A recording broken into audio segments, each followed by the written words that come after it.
This is the Mileseey GenePro S1, and at $799, it is the most expensive rangefinder I have ever tested. But the question is, how can it possibly be worth that much? And is it worth that much? We're talking about that in today's video. If you want to learn about one of the most high-end rangefinders ever made, keep watching. Today's video is for you. So over the last year, Mileseey has made a big name for themselves. They've kind of come out of nowhere to the point where a lot of people had never heard of them, but they're the ones that are arguably making the biggest noise in the rangefinder and GPS space. That is largely due to this. This is the GenePro G1, which they released a little over a year ago, which is a smart laser rangefinder that has a built-in screen, gets you GPS yardages, and has a whole bunch of cool features. But even though this is the most well-known one, it's the S1 that is actually at the top of the heap. And my big question has been, what makes this $300 more than the already expensive G1? So let's find out. Now, this rangefinder is so interesting because it has some features that you generally are not going to see elsewhere, but also there's some features that it doesn't have that you kind of expect at a certain price point, especially $799. So let's start with first impressions and then we'll move into performance and features. Packaging on this thing, totally fine, totally serviceable, nothing over the top. It comes with some instruction booklets, a microfiber cloth, and a carrying case along with the actual device. When you pull the S1 out of the case, you are met with a very premium rangefinder. So this thing feels really good. There's a lot of tech built into this thing, so there is some weight to it. You will see some similarities to the G1, namely the slope switch across the top, which I really like. You can easily turn it to turn slope mode on and off. There's two buttons across the top, which have a very similar design to the G1, although I found the buttons on this to just feel a little bit better. On the G1, I found that the buttons, they don't have a very good push, like there's not much give. With this, it feels much more solid, much more satisfying when you hit the range button. When it comes to design and build, you have mostly an aluminum body and you've got a little bit of rubber around the bottom. And this is a little bit of a mixed bag.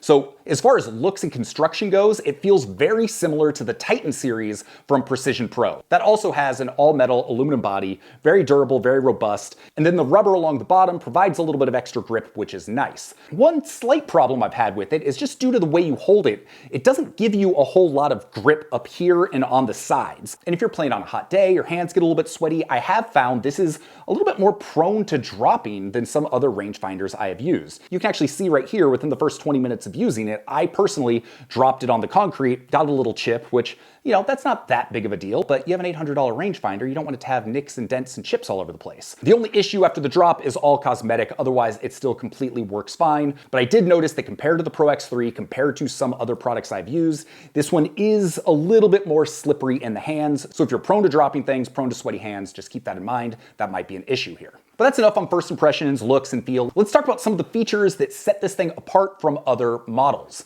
So the first thing you're going to notice is as soon as you look through the viewfinder, it has what is probably the most clear, best optics I've ever seen in a rangefinder. So it has got 7.5x magnification and a 7.9 degree field of view.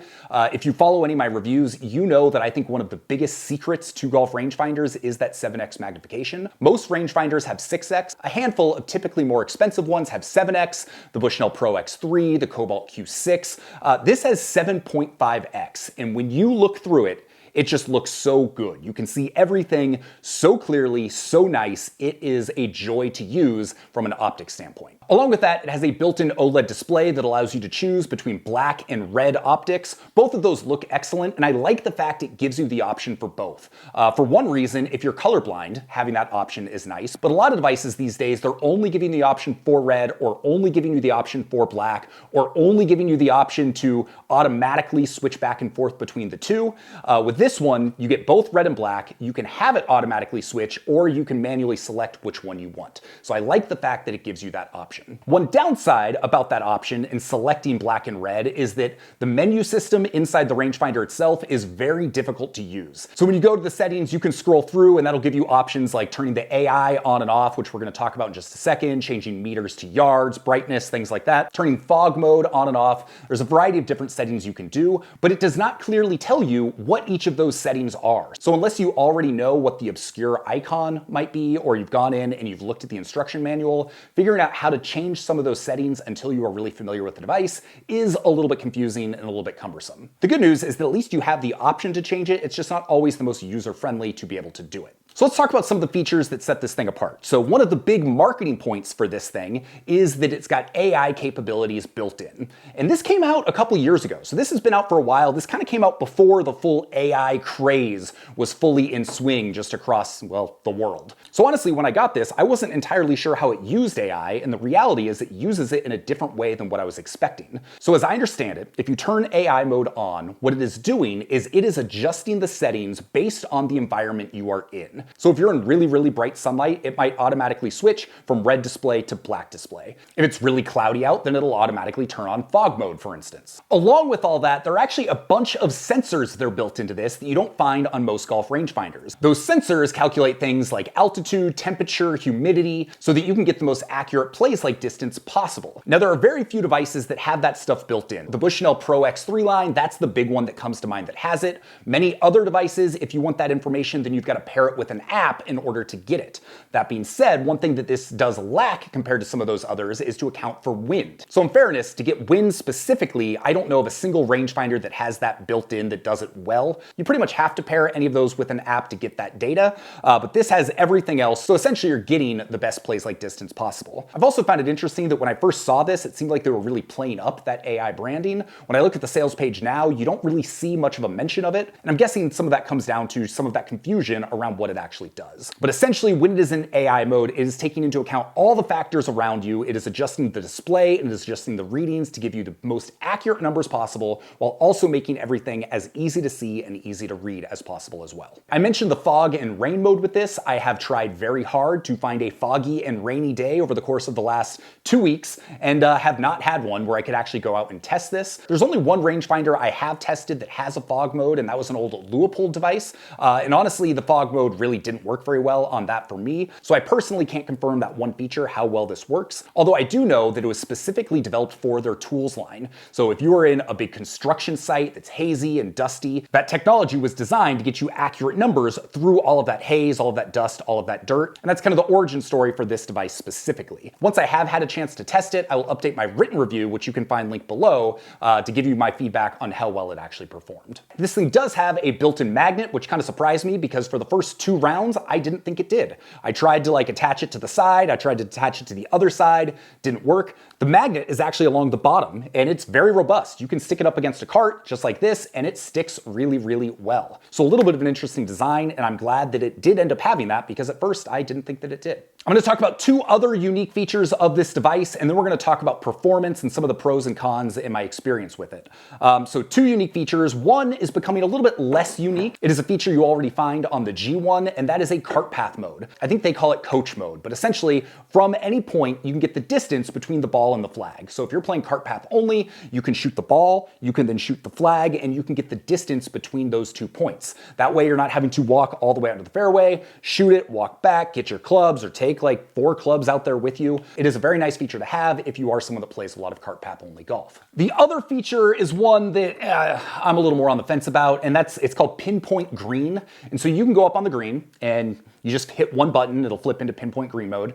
You shoot the flag and it'll tell you the exact distance from where you are to the green in feet and inches. Along with that, it'll also tell you what degree of slope you have left and right. So theoretically, it should make it more accurate and faster to read the green and know exactly how far your putt is. In reality, I just felt like kind of an idiot going up onto the green with my rangefinder for a 12-foot putt and then trying to figure out, okay, well, it breaks like 1 degree to the left. Like, it's cool tech, but I don't see it actually being useful for most people. Like, most people aren't going to be taking the rangefinder up onto the green and trying to do that. I think it's going to slow down things more than it's going to speed up. And, you know, again, I just don't see that being a feature that's really going to catch on, and I don't see that being something that people are going to be overly excited about. And along with that, I don't see it being a feature worth paying an extra like $300 for compared to some of the other high-end rangefinders that are out there. Okay, I think that covers most of the unique features that make this thing different. So let's talk about how well it actually works and if you should buy it.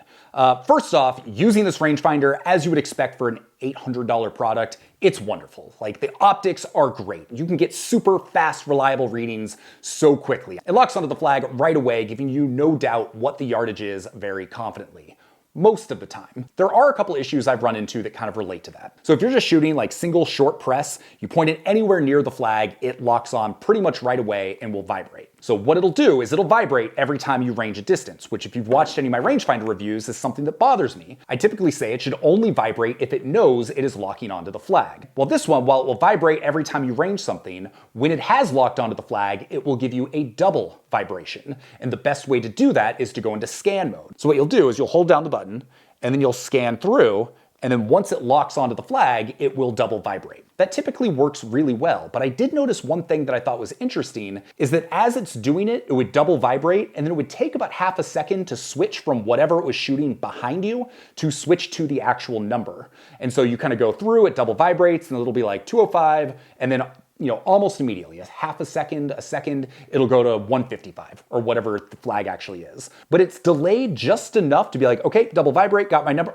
Oh, nope, the number switched. So I think part of that is just getting used to how that feature works and giving yourself an extra second to get that actual distance. But for me, what I found is when you just shoot it and point it close, it is so good at finding that flag that everything feels faster that way rather than using the scan mode. But typically, when you do that, I'm not getting the double vibration. I'm not getting the flag lock. It's just kind of doing that no matter what. So it's a little odd at how that works. It might just take a little bit more getting used to. But using this the way I typically use a rangefinder, just point and shoot, it locks on as quickly as anything I've seen, and that display is so good and the optics are so good, it makes it very easy to get that number. And so definitely a big fan of that. When you get into the technical specs of this, like light transmission being over 90%, it is as good, if not better, than anything on the market.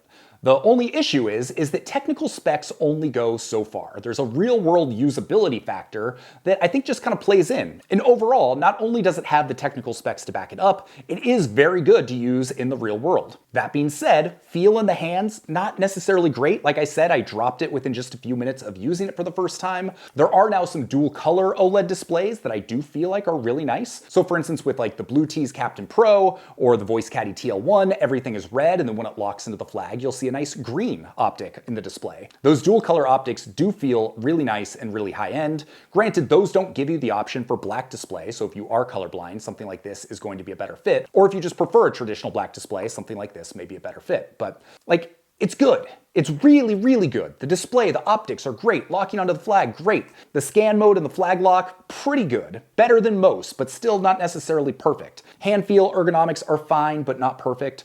The real hesitation I have here is the price. Like, is this that much better at $799 that you should buy it over the Bushnell Pro X3, which you can often find on sale for like $450 after coupon codes, or even the voice Caddie TL1, which you can get for $279?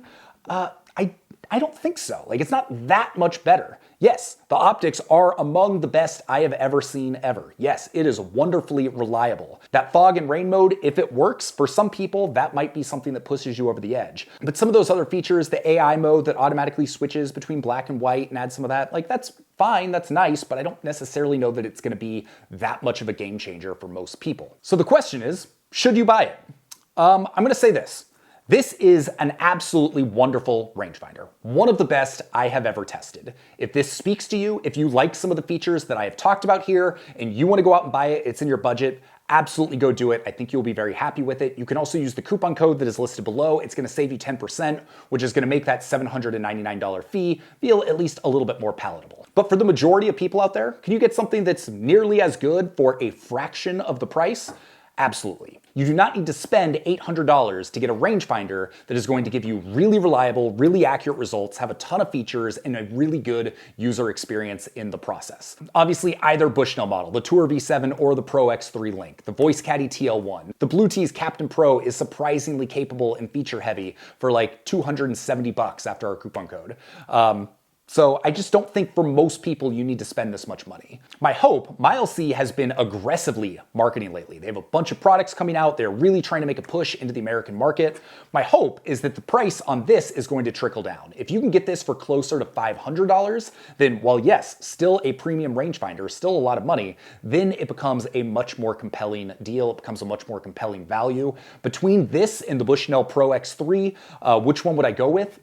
kind of a toss-up. I think it kind of depends on what features you like more. If you like the link technology of the Bushnell, I think that might be the better way to go. If you like the idea of the fog and rain feature, this might be the better move. Otherwise, in terms of performance, they feel pretty equal, although I will say I'll give the nod on the optics and the display to this because, like I said, probably the best I have ever used. Everything looks so good, so crisp, so clear. So long story long, should you go buy it? Probably not, but if you do, you're definitely going to be happy with it because this is still one of the best rangefinders I have ever used. With that, my name's Sean Ogle. I'm the founder of this thing. If you're still not sure which rangefinder is right for you, go watch my best rangefinders video. I will link to that below. I will also link to the written post where every time I review a new golf rangefinder that I think is worthy, I will add it to the list. So if you're watching this a few months after I publish this video, it's worth taking a look at that written post for the most up-to-date version. Drop a comment if you have any questions. Be sure to subscribe if you haven't already. And with that, I hope you have an excellent day. And I'll see you on the next video. Peace.